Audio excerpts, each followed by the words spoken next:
Ledakan terjadi di ruang mesin kapal ikan KM Permata 168 di Dermaga Barat, Pelabuhan Benoa Denpasar Selatan, Minggu 6 Oktober. Akibat kejadian itu, Sumadi, bagian teknisi listrik KM Permata 168, mengalami luka bakar di wajah dan tangan. Sedangkan Sutamin, merupakan wakil kepala kamar mesin, mengalami patah kaki kanan.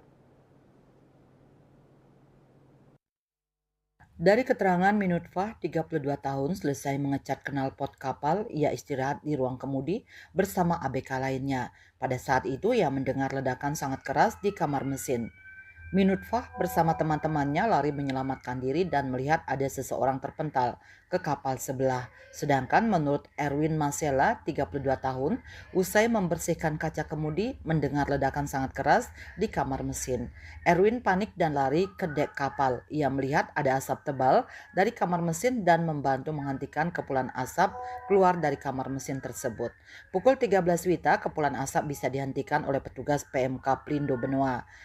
Kedua korban dibawa ke Rumah Sakit Bali Mandara Sanur.